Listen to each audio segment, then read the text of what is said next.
स्वागत है आप सबका एबी ऑफ ग्लोबल मार्केट्स में। और ये है वो हमारा मंथली शो जो हर महीने की पहली तारीख को होता है फॉर अ चेंज। आज हम 4 तारीख को कर रहे हैं क्योंकि बग्गा साहब लंबे इंतजार के बाद हमारे साथ एक बार फिर से जुड़ चुके हैं। और जानना समझना ज़रूरी है कि दुनिया भर में क्या चल रहा है, और बहुत कुछ चल रहा है। और ऐसे में एक डीप इंसाइट, विशेषज्ञ की राय, पूरी मामले की जानकारी आप तक पहुंचाने की हमारी है तैयारी। बग्गा साहब, स्वागत है आपका।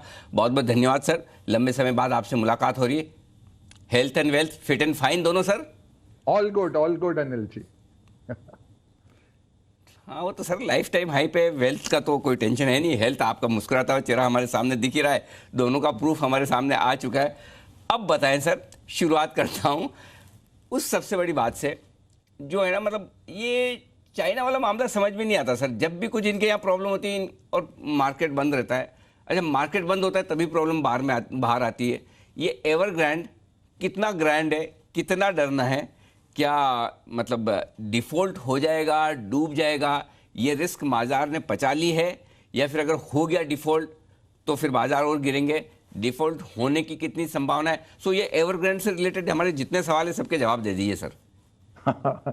जी अनिल जी, आजकल वैसे तो सभी एवरग्रैंड के एक्सपर्ट बन गए हैं, इसलिए ज़्यादा कहना मुनासिब नहीं है। बट यही है कि डिफॉल्ट तो कर चुके हैं। इनके 2 पेमेंट थे लास्ट वीक के, जो ये पेमेंट नहीं कर पाए, तो डिफॉल्ट तो हो चुका है अनिल जी। अब यही है कि चाइना क्या कर रहा है। चाइना अपने बैंकिंग सिस्टम को बचा रहा है, और अपने जो घरेलू निवेशक हैं, जिन्होंने इनसे घर खरीद रखे थे और जिनको अभी मिला नहीं है वो घर वापस, उनको बचाएंगे।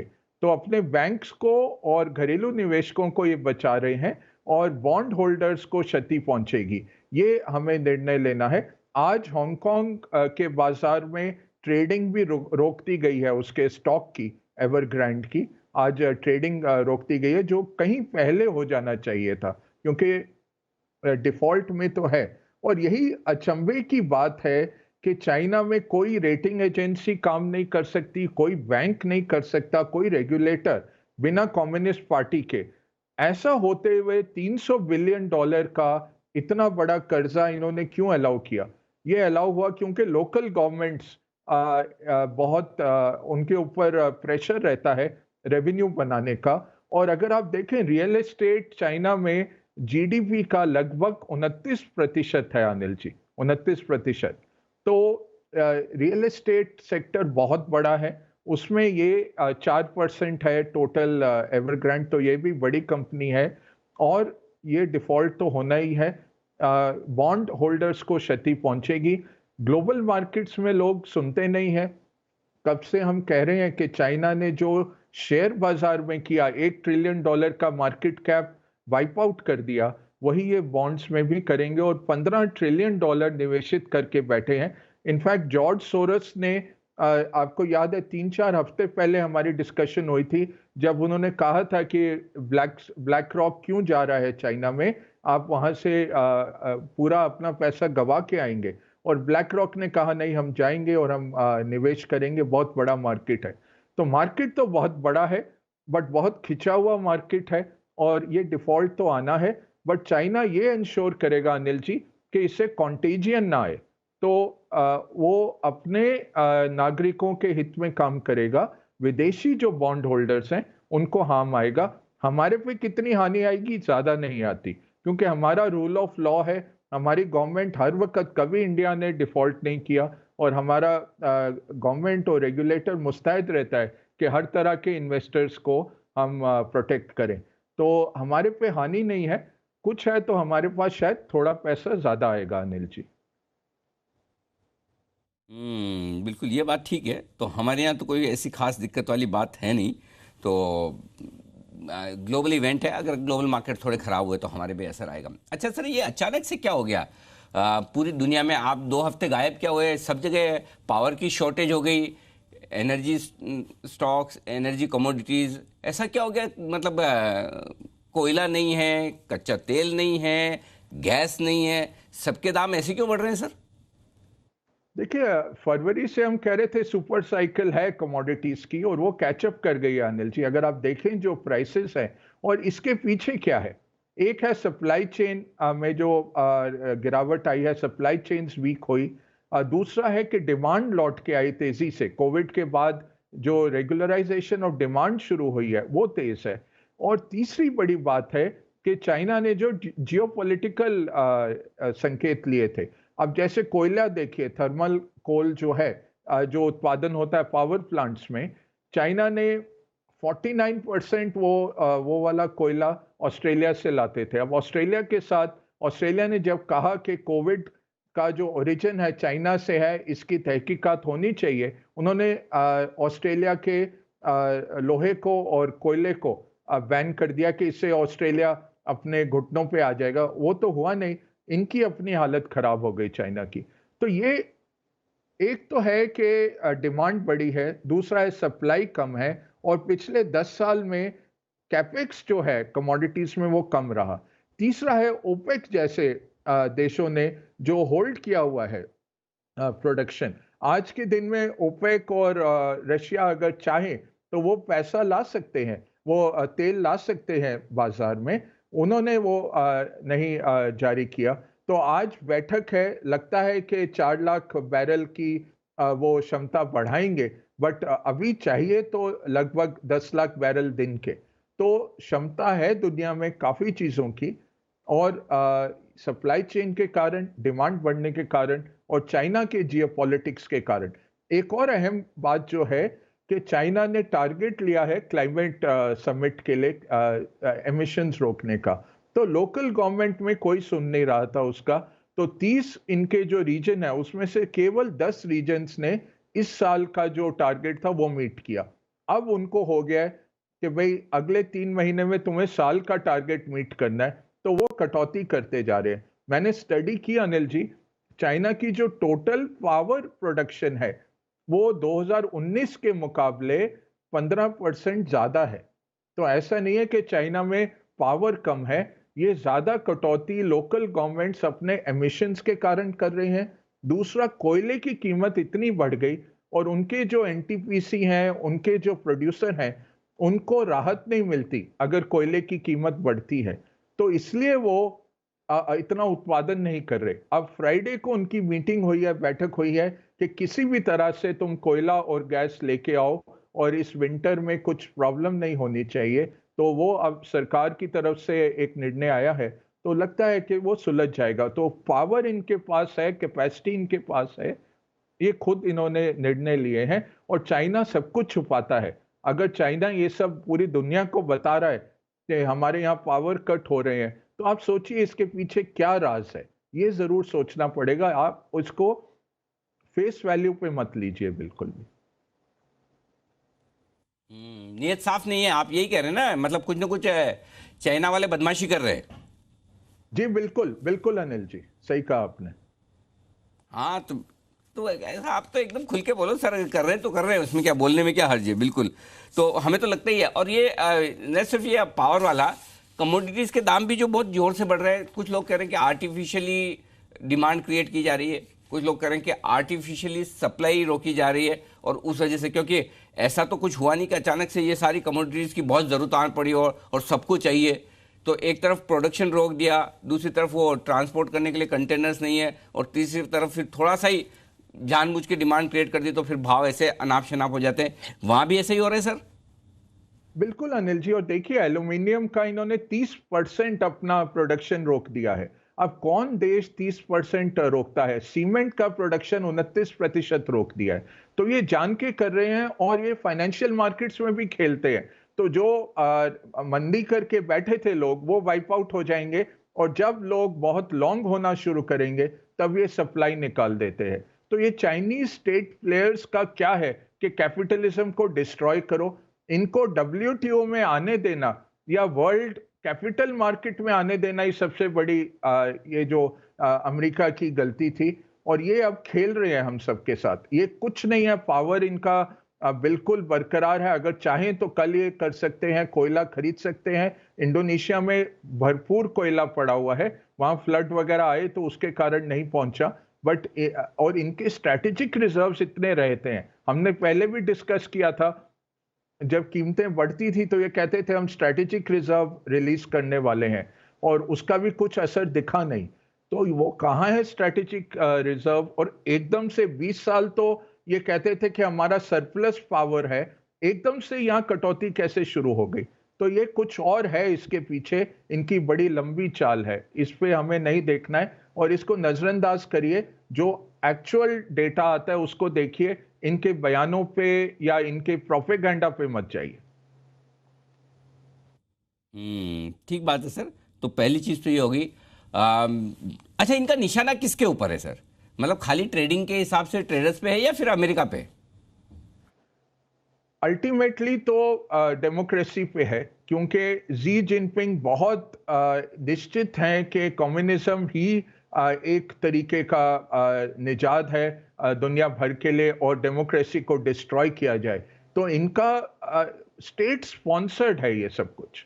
तो सोच ही ऐसी है कि डेमोक्रेसी नहीं होनी चाहिए। अब आप देखिए, चाइना सब कहते हैं बहुत उपलब्धियां की, डेवलप हुआ, बट 60 करोड़ लोग ऐसे हैं चाइना में जो 10,000 रुपए से कम कमाते हैं। तो बहुत गरीबी है अनिल जी। ऐसा नहीं है कि जो हमें दिखता है 100-200 मिलियन, वो बहुत खुशहाल लोग हैं। नंबर्स इनके आप नहीं मान सकते। कुछ भी इनकी जो सरकार के स्टैटिस्टिक्स हैं, सब मैनमेड होते हैं। आप कह नहीं सकते कि ये असली के हैं कि कुछ इसमें धांधलीबाजी है। तो ओवरऑल तो सिविलाइजेशनल जंग है यूएस के साथ। अनफॉर्चुनेटली यूएस में क्या है कि पॉलिटिशियंस भी लॉबिंग के करते चलते हैं, उनको कॉरपोरेशंस इन्फ्लुएंस करते हैं, और कॉरपोरेशंस चाइना का मार्केट देखते हैं। वो ये नहीं देखते कि उसके पीछे जो कम्युनिस्ट खड़ा हुआ है, जो दुनिया की डेमोक्रेसी की तबाही करना चाहते हैं, वो नहीं देखते। अब ताइवान पे 60 प्लेन इन्होंने छोड़े पिछले 2 दिनों में। 60 प्लेन चाइना की एयर स्पेस में होके आए। भारत के ऊपर लद्दाख में इतने सारा ये आर्मी लेके बैठे हुए हैं और बढ़ाते जा रहे हैं, एयर स्ट्रिप्स बढ़ा रहे हैं। तो कहीं भी डेमोक्रेसी हो, बागराम एयर बेस पे कह रहे हैं कि चाइनीज ट्रूप्स पहुंच गए हैं अफगानिस्तान में, तो तालिबान को एड ये दे रहे हैं।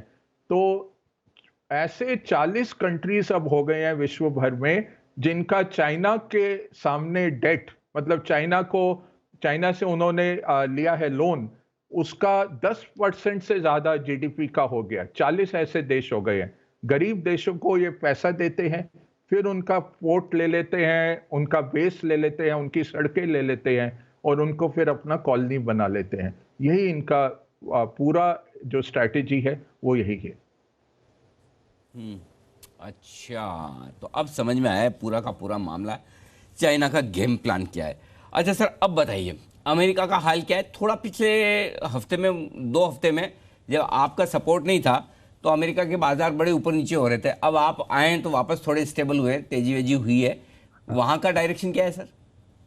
हाँ अनिल जी, देखिए अक्टूबर नॉर्मली वैसे तो 1929 और 1997 87 का जो ग्रेट क्रैश आया था, तो इसलिए अक्टूबर से लोग डरते हैं। बट नॉर्मली अगर सितंबर तक आपका मार्केट अच्छा किया है तो अगले 3 महीने अच्छे रहते हैं। 4/5 पिछले 50 सालों में अक्टूबर अच्छा रहता है और अगले 3 महीने अच्छे रहते हैं। हमें क्या देखना है, मार्केट के अर्निंग्स कहाँ है? 29% S&P 500 के अर्निंग्स बढ़ेंगे इस तिमाही में, सितंबर जो गया है। फंडामेंटल्स कहाँ है? बहुत तेजी से डिमांड है। मैन्युफैक्चरर्स और सर्विस प्रोवाइडर्स उस डिमांड को पूर्ण नहीं कर पा रहे। हाउस होल्ड्स, अमेरिका के हाउस होल्ड्स का जो कुल नेटवर्थ है, $5 ट्रिलियन बढ़ा है, और वो सब खर्चे में आएगा आगे जाके। तो आपके अर्निंग्स अच्छे हैं, फंडामेंटल्स अच्छे हैं। वैल्यूएशन कहाँ है? वैल्यूएशन हिस्टोरिक वैल्यूएशन से ज्यादा है। एक जो संकट आ रहा है वो है 18 अक्टूबर का। इनका होता है एक डेट सीलिंग, कि भाई इस लेवल से ज्यादा सरकार लोन नहीं ले सकती बाजार से। तो ये डेट सीलिंग अभी अटका हुआ है रिपब्लिकन और डेमोक्रेट्स के नाटक में। ये हर वक्त होता है। उनकी जो वित्त मंत्री हैं जैनेट येलन, उन्होंने भी कहा कि भाई 18 अक्टूबर के बाद मैं नहीं पे कर पाऊंगी जितने बिल्स हैं, तो आपको ये डेट सीलिंग बढ़ानी है। तो बढ़ानी तो है, यही है कि हर तरफ से नेगोशिएशन चल रहा है। तो हो सकता है 1-2 दिन ये सीलिंग आ जाए। अगर 18 तक नहीं होता है कोई एग्रीमेंट, तब हो सकता है एक मार्केट में हल्का सा झटका आए। इसके लिए हमें तैयारी करनी है। बाकी अर्निंग्स, फंडामेंटल्स ठीक है, टिक मार्क कर लीजिए। वैल्यूएशंस थोड़े ज्यादा हैं, बट वैल्यूएशंस के सामने इस तिमाही 29% बढ़ रहा है अर्निंग्स, अगले तिमाही 21% बढ़ने वाला है। अगले साल भी बहुत तेजी से अर्निंग्स ग्रोथ आ रही है। तो हमें अभी दिखता नहीं कि एटलीस्ट मुझे लगता है 1 साल तो और ये मार्केट चल जाएगा, ये लिक्विडिटी और अर्निंग्स और रिवाइवल के ट्रेड पे। इन्फ्लेशन का डर है, इन्फ्लेशन जरूर है बट वो ट्रांजिएंट है, वो सप्लाई बेस्ड इन्फ्लेशन है। उसमें आप इंटरेस्ट रेट्स बढ़ाएंगे भी तो वो इन्फ्लेशन रहेगी। तो उसका आपका सिर्फ एक सोल्यूशन यही है कि वेट करिए, सप्लाई चेन ठीक हो जाएंगे, ये इन्फ्लेशन अपने आप अगले साल काबू में आ जाएगी।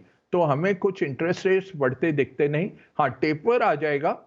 जो 120 बिलियन बॉन्ड खरीद रहे थे हर महीने का, वो 110 हो जाएगा, फिर 100 हो जाएगा और अगले जून तक ये खत्म हो जाएगा। तो टेपर आ रहा है जरूर, बट जो 5-6 ट्रिलियन डॉलर वो मार्केट में डाल के बैठे हैं, वो नहीं निकालने वाले। वो अभी चल रहा है और वो हाउस होल्ड्स के हाथ में है, उसका खर्चा आएगा, प्राइसिंग पावर है कंपनीज के पास और आपको अच्छे नतीजे दिखेंगे।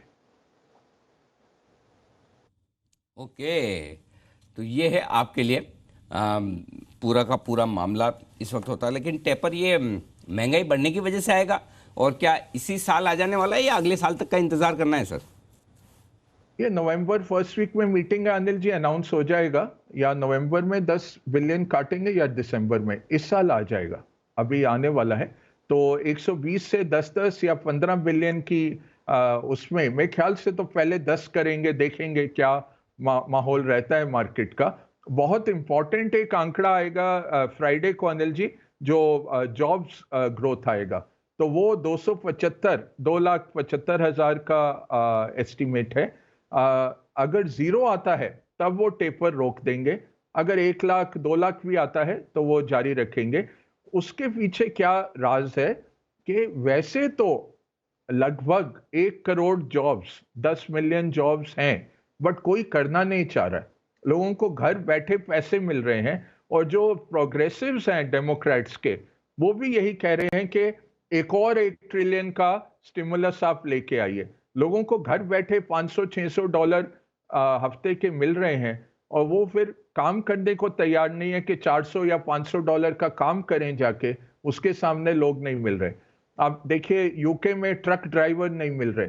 मैं बोला हमारा पूरा, हम ट्रक ड्राइवर्स ही एक्सपोर्ट कर सकते हैं इतना, वहाँ आर्मी वाले ट्रक ड्राइविंग कर रहे हैं, क्योंकि ट्रक ड्राइवर सारे ईस्टर्न यूरोप से आते थे, ब्रेक्सिट के बाद उनको वीजा नहीं दिया। ये किसी ने सोचा नहीं कि गोरे लोग तो चलाएंगे नहीं ट्रक, तो ट्रक चलाएगा कौन फिर।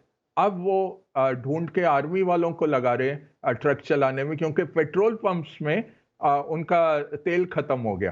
तो तेल के लिए लाइनें लग गई और आर्मी को फिर बुलाना पड़ा इंग्लैंड में। तो यही यूएस में भी है कि लॉजिस्टिक्स कंपनीज को ट्रक ड्राइवर नहीं मिल रहे। तो 1 करोड़ नौकरियां हैं, 60 लाख लोग घर बैठे हैं जो अनएम्प्लॉयमेंट खा रहे हैं और जो काम करने को तैयार नहीं है। तो ये अब रुक गया, सितंबर से ये रुका है अनएम्प्लॉयमेंट का जो डोल आउट था। इसके बाद अब देखते हैं कैसे नौकरियां आती हैं। नौकरियां तो है, लोग काम करने को तैयार नहीं है। नौकरी नौकरियां हैं, काम करने को तैयार नहीं, गजब है सर। उल्टा काम है, यहाँ तो लोगों के पास है नहीं और वहाँ है तो देखो भाव खा रहे हैं। अच्छा सर बताइए, ऐसे में अब बुक के बारे में बताइए जो आपकी पसंदीदा है। इस महीने के लिए कौन सी बुक रिकमेंड करेंगे सर? जी, आज की बुक है ऑटोमेटिक मिलियनेयर। इसमें क्या है, ये बहुत आराम से बता रहे हैं कि देखिए बजट बनाना भी मुश्किल है, बचत करनी भी मुश्किल है। आप अपने आप को पे करिए, पहले आप अपने जेब में पैसे डालिए। तो लगभग एक जिंदगी में आम आदमी 90,000 घंटे काम करते हैं। बोलते हैं 1 घंटा तो आप अपने लिए काम करिए रोज। तो 12 से 15% अपने पैसों का आप सेविंग करिए और उसको अपने लिए बचत में डालिए। और यही 4 करोड़ जो एसआईपी चल रहे हैं अनिल जी आज के दिन में म्यूचुअल फंड्स में, भारतीयों ने ये सीख लिया है और लगभग 10,000 करोड़ हमारे एसआईपी से हर महीने आ रहे हैं म्यूचुअल फंड में। यही करना है, कुछ भी नहीं कर सकते। 500 रुपए तो बचाइए, 1000 रुपए बचाइए हफ्ते के, महीने के, और वो डालते रहिए ग्रोथ एसेट में। तो ये ऑटोमेटिक मिलियनियर बड़ी शानदार किताब है, 2004 में आई थी, 2016 में इन्होंने एक और एडिशन निकाली है और 16 इन्होंने इसमें जेम्स दिए हैं। जो जैसे हमने पीटर लिंच की एक बारी बात की थी, कहते हैं अगर एक शीट ऑफ पेपर में अगर आपको समझ ना आए तो उस इन्वेस्टमेंट वो आपके लिए ज्यादा कॉम्प्लेक्स है। तो बड़ी आसान भाषा में आसान नुस्खे देते हैं कि आम आदमी किस तरह से लॉन्ग टर्म वेल्थ क्रिएट करे। बड़ी उम्दा किताब है, पढ़ने लायक है। ओके, तो ये है आपके लिए, वाह गजब की किताब, ऑटोमेटिक मिलेनियर। अच्छा, इसका कोई पसंदीदा कोट इस बुक से, या फिर आपको जो इंस्पायर करने वाली बात हो वो बताएं। ये जो बचत की बात की ना अनिल जी के 90,000 घंटे आप लोगों के लिए काम करते हैं, जिसमें से 30,000 घंटे आप सरकार के लिए काम करते हैं जिंदगी भर में, एटलीस्ट अपने लिए उसका 12% रखिए। तो 1 घंटा रोज का जो भी आपकी कमाई है उसका 1 घंटा रोज का आप कैलकुलेट करके जरूर बचत करिए। तो 12 से 15% की बचत की जो बात है वो बहुत अहम है अनिल जी। एक बात और कहना चाहूंगा अगर टाइम है तो अनिल जी। हाँ हाँ बिल्कुल, प्लीज बताएं सर, आपके लिए समय ही समय। एक तो आप इतने वैसे भी मतलब कितना महीने भर बाद तो आए हैं सर। नहीं नहीं, तो अनिल जी मेन चीज यही है कि अभी मार्केट जिस हाल में है, तो लोग यही सबसे बड़ा क्वेश्चन लोग यही कह रहे हैं कि अभी बेच के साइड में हो जाएं और खरीदना है, क्या करना है। तो मैं यही कहूंगा कि ये किसी के पास इसका पूरा उत्तर नहीं है या करेक्ट उत्तर नहीं है। आपको अपना एसेट एलोकेशन देखना है और जितने पैसे आपके लगे होने चाहिए इक्विटी में। अब मार्केट इतना दौड़ गया है, तो अगर आपके ज्यादा पैसे लगे हैं इक्विटी में तो थोड़ा उतना कम कर लीजिए। 70% अगर इक्विटी में होना था, आज के दिन में आप 80% हैं, तो वो कम कर लीजिए। बट ना ज्यादा डालना है ना निकलना है, इसमें बना रहना है। और भारत का मार्केट स्पेशली अगले 4-5 साल हमें बहुत जबरदस्त ग्रोथ दिखती है, इकोनॉमी के चलते, ये कैपिटल फ्लोज के चलते, और जो सरकार ने इनिशिएटिव्स उठाए हैं, इससे जो आ रहा है वो चाइना जैसे था, आप कह लीजिए 15 साल पहले, वैसा एक टाइम आ रहा है भारत के लिए। जो ये 3 ट्रिलियन की इकोनॉमी 5 बनेगी, 5 की 10 बनेगी अगले दशकों में। ये बहुत जबरदस्त प्रॉफिट मेकिंग अपॉर्चुनिटी रहेगी। तो इन्वेस्टेड रहना है, कुछ भी हो जाए अपने एलोकेशन में वो जो 70-50% है वो इन्वेस्टेड रहिए और इग्नोर करिए ये नॉइज, चाइना क्या हो रहा है, अमेरिका क्या हो रहा है, ये सब तो आता रहेगा। ये प्रॉब्लम है जरूर। चाइना की अगर आप देखें तो ग्रीस जितनी बड़ी प्रॉब्लम है, 250% उनका डेट है जीडीपी का। तो वो आएगा तो भयंकर है, बट वो होने नहीं देंगे, नोट छापेंगे और उसको वो मेंटेन कर पाएंगे। भारत के लिए उससे हानि ये है कि अपने पब्लिक को डाइवर्ट करने के लिए भारत पे हमला ना कर दें। ये हमें इसलिए मुस्तैद रहना है, हमारे बॉर्डर्स को चौकन्ना रखना है। जैसे ताइवान पे छोड़ते हैं, या इनका जो कॉलोनी है नॉर्थ कोरिया, वो उठ के मिसाइल छोड़ देता है, तो ये इनका पूरा षड्यंत्र रहता है। तो ये अपने घरेलू प्रॉब्लम से बचने के लिए ये नेबर्स के ऊपर कहीं आक्रमण ना कर दें, ये एक रिस्क है। बट बाकी आप मार्केट्स में या इकोनॉमी में ग्रोथ ही ग्रोथ है। आप ग्रोथ के तौर पे बैठिए और लॉन्ग टर्म के लिए निवेश करिए। ठीक बात है। तो ये आपके लिए पूरी तरह से इन्वेस्टमेंट का डायरेक्शन भी बग्गा साहब की तरफ से आता हुआ। बहुत बहुत धन्यवाद सर।